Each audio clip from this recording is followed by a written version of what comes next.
I want to talk about the big picture of war in the world and how it's changing. And I'd like to to start with 3 generations.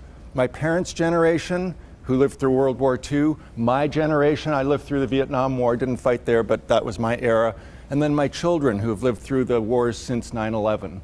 And you could say, well, all these generations have lived in war. You see war just keeps on going, it's not changing, but that would be the wrong way to look at it. And let me give you a couple of perspectives on these 3 generations. The number of people killed in wars. In my parents' war, World War II, tens of millions of people died. In my wars, like Vietnam, millions of people died. And in the worst wars today and in the last decade, hundreds of thousands die, like in Syria. So we're going from millions to, tens of millions to hundreds of thousands. That's 2 orders of magnitude, like 100, 10, 1, okay? Big change. And you might say, well, that's the world, but what about America? We're always at war. You know, the country that's perennially at war. In World War II, hundreds of thousands of Americans died in that war. In the Vietnam War, tens of thousands. And in these wars, Afghanistan and Iraq, thousands. Now, I'm not saying it's okay for thousands of Americans to die or for hundreds of thousands of Syrians to die. That's not okay. But the perspective on change through time, down 2 orders of magnitude. Now, what about atrocities in war? Surely wars are getting more atrocious all the time, right? We know, we see these suicide bombings, you know, attacks on mosques, horrible stuff in the news every day. But think about it again in historical perspective. In World War II, we just had the 70th anniversary of the firebombing of Tokyo, right? In one night, the good guys in that war, the Americans, firebombed the city of Tokyo and by design created an incendiary firestorm that killed 100,000 civilians. Not collateral damage, not a mistake, not by accident. This was our strategy. We did it to German cities, we did it to Japanese cities. And I'm not even talking about what the Nazis and Japanese did, which was just horrific. So this was our strategy, burning 100,000 people alive, the pilots literally vomiting from the stench of burning flesh that was rising up to 10 and 20,000 feet in the air. Okay, that's World War II. Vietnam War, we just had the anniversary of the My Lai massacre. 500 civilians massacred by American troops. And there were other wars like the Bangladesh Independence War in that era that many, many atrocities happened, mass rapes, mass murders, but nothing like what happened in World War II. And then we come to ISIS and these mosque bombings, suicide bombings, also atrocious. But the numbers now, we're talking in the hundreds here and 100 there. A Jordanian pilot put in a cage and burned alive. It's just a much smaller scale. Now, if you're in the middle of one of these atrocities, it's not a smaller scale. It's just as horrible to be the pilot burning alive in a cage as it is to be a civilian in Tokyo burning alive from the firebombing. But 100,000 on the one hand and 1 guy in a cage on the other hand. The scale is smaller. Your chances of being in the middle of one of those atrocities is much smaller. Now, what about nuclear weapons? That's the ultimate atrocity. In my parents' generation, they used these things on 2 cities. Again, 100,000 civilians in each case, burned up. Right? In my generation, we never used them, but we had tens of thousands on each side ready. And in the Cuban Missile Crisis, we came that close to using them. Extremely scary, but we were prepared because we learned how to put our heads under the desks, to prepare for nuclear war. We had them, tens of thousands. Now, in the last 30 years, we've reduced the U.S. nuclear arsenal and the Russian nuclear arsenal by 80%. We've got a couple of thousand nuclear weapons deployed, a couple thousand more in storage, and a few thousand more that we're waiting to dismantle. So we're taking these things apart fast and getting rid of them. Do we need a couple thousand deployed nuclear weapons? No, it's probably still 10 times too many, but it's a lot less than we had during the Cold War, right? And then finally, think about the ways that the world is organized to solve conflicts short of war. In my parents' generation, they had the League of Nations, and it was pretty much a failure, right? America never joined. Japan dropped out when we objected to them invading China. It didn't stop German aggression, didn't prevent World War II. In my generation, we had the United Nations, and it was this new thing, and people didn't drop out. All the countries of the world were part of it. We all had a shared sense of humanity. We trick-or-treated for UNICEF on Halloween with these little boxes we brought around to collect coins for the children of the world, right? But the Security Council was pretty ineffective because the superpowers had vetoes and they were against each other on everything. Not much could get done. But in my kids' generation, the Security Council is only sometimes ineffective. Like on the Syria war, it's ineffective, the vetoes. But on many other wars, the great powers agree what to do. We've got the Millennial Development Goals. We've got the peacekeepers around the world. The largest deployed army in the world now is UN peacekeepers. That's something new in history. 100,000 peacekeepers around the world. They've got problems. They've got issues, but still they're doing a lot of good. Places like Central African Republic. And ironically, the places where they're doing the most good, Sierra Leone when the war was going on there, Mozambique when the war was going on there. Those places tend to be out of the news because the peacekeeping's working and the war stays settled down. The places where it fails, that'll go into the news. Okay, so those are some ways in which war is changing just in 3 generations, which is a very short time in history. Now, part 2, let's think about today's world. And I want to give you 4 benchmarks of the kind of world we live in now that are really new in history.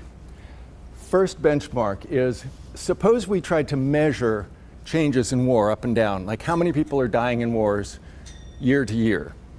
And this is similar to what we do with diseases, for instance, or with economic indicators, but except that we put a lot less resources into doing it for wars. But there are these peace researchers in Norway and Sweden who are spending their lives trying to count how many people are dying in wars.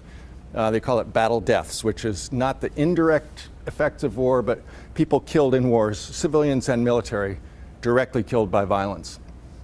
And they measure these, and it's sharply down in the decades since I was born, after World War II, sharply down. The numbers now are about 1/3 what they were in the Cold War. So it's dramatic reductions. That's the least important of these indicators, because you're going to argue with my numbers and say you don't know how the data were collected and so forth. These order of magnitude things, that's hard to argue with. Like, it could be off by 300%. It wouldn't matter a bit to the trend. Let me give you a second indicator, though, and that is the geographical extent of war in the world. All the active fighting, with a couple of little exceptions today, is in a region from about Central Africa through the Middle East out to about Pakistan. That's the zone in which fighting's going on. But if you go back a few decades, there were whole regions that had multiple wars, just constantly at war. Central America, there was a war in El Salvador, in Honduras, in Guatemala, right? I'm missing one. Southern Africa, Mozambique, Angola, Namibia, South Africa, they were all at war, now they're all at peace. The West African wars, Sierra Leone, Ivory Coast, Liberia, those civil wars all ended. The wars up in the Balkans, they ended. Out in Southeast Asia, Aceh province in Indonesia, the war in Philippines, these have all ended. So outside of this zone, in the outer areas, war is shrinking down and dying out at the edges of that zone.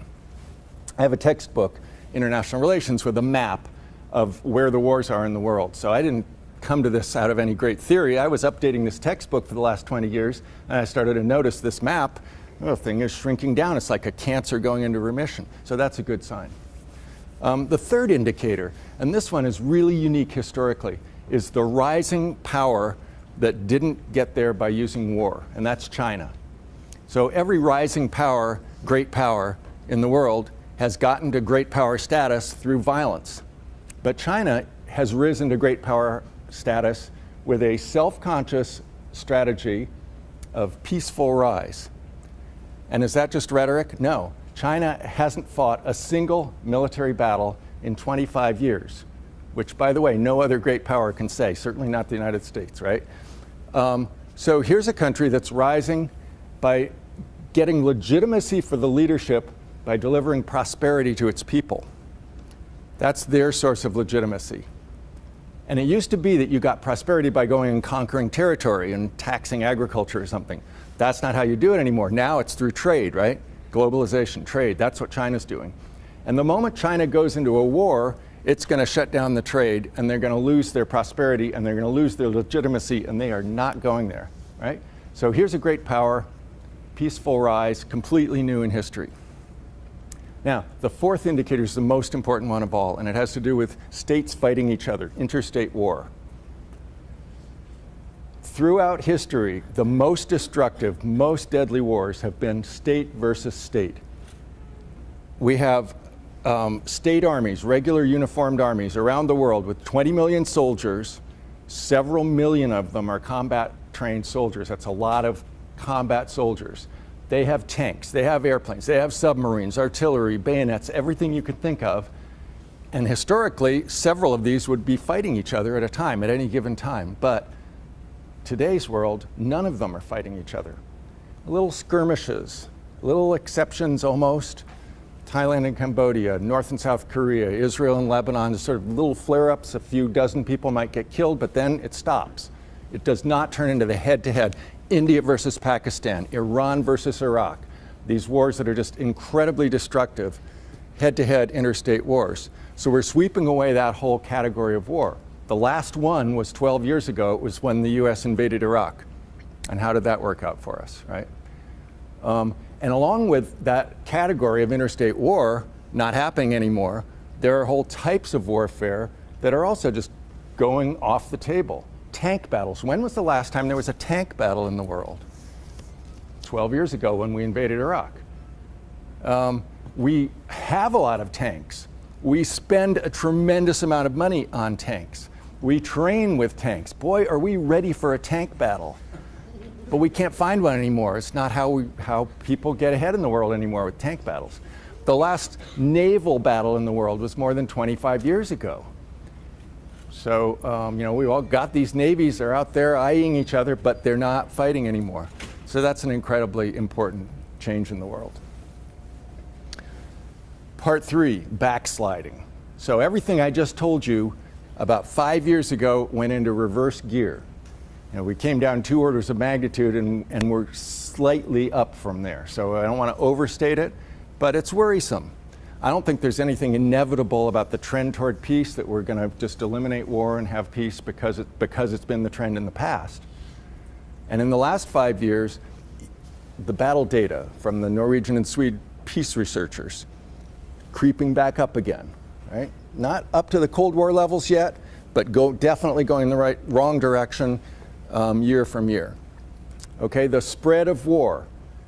I said it's shrunk down from these regions like West Africa, where all those wars died out. Well, now, Boko Haram and Nigeria, and the war's kind of perking up there. Wars spreading up into Europe with Ukraine and Russia, an area that had been at peace. And one of the great successes of peace historically, Europe, that gave us, the great wars of the past centuries, has been, at peace and forming a union in the last 50 years.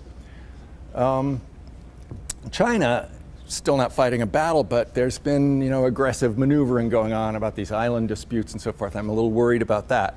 And even the interstate war, Russia and Ukraine, it's ambiguous because the Russians are out of uniform, the little green men, so-called, fighting in Ukraine.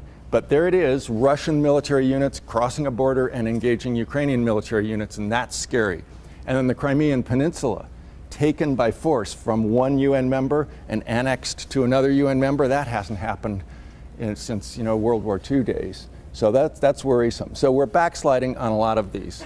But put it in perspective, in the history of the world, we're in one of the most peaceful times. We have many positive trends, and if we build on the successes that we've had, we could continue this, if not down to zero, because I'm not a great idealist about world peace, but getting it under control more and more, war becoming kind of a thing of the past, and something that's just not so cool anymore as it used to be.